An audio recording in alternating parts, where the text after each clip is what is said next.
Big boss season 8 అయితే 5వ వారానికి ముగింపుకి చేరుకుంది. అయితే మరో వీకెండ్ అయితే వచ్చేసింది. ఇంక వీకెండ్లో వచ్చిన నాగార్జున గారు స్టేజ్ మీదకి చాలా సీరియస్గా ఉన్నారు. మన టీవీ ద్వారా హౌస్లో కంటెస్టెంట్స్ అందరినీ పలకరించి నాగమణికంఠని లేపి, మణికంఠ ఏంటయ్యా నీ ఆట, ఎక్కడికి పోయింది నీ ఆట అని అడిగేసరికి మణికంఠ ఏం మాటలు ఆడలేకపోయాడు.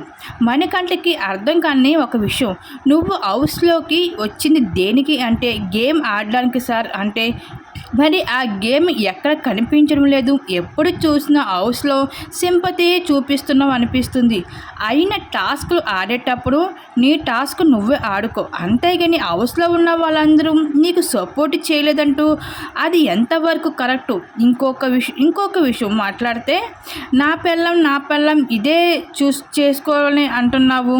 హౌస్లో చాలామందికి పెళ్ళయి పెళ్ళం ఉంది, నీకు ఒక్కడికైనా పెళ్ళం ఉంది, ప్రతిసారి అదే మాట అంటావు. నువ్వు పెళ్ళం కోసం వచ్చావా, గేమ్ ఆడడానికి వచ్చావా ఇక్కడికి?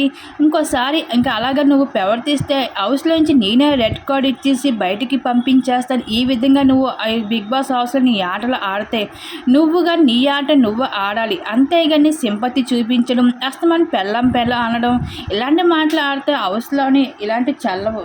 ఇంకోసారి నువ్వు ఇలాంటి హౌస్లో ఇలాంటి మాటలు ఆడితే బిగ్ బాస్ హౌస్ నుంచి బయటికి వెళ్ళిపోవచ్చు అంటూ గట్టిగా అయితే వార్నింగ్ ఇవ్వడం జరిగింది వీకెండ్లో నాగార్జున గారు మణికంఠకి.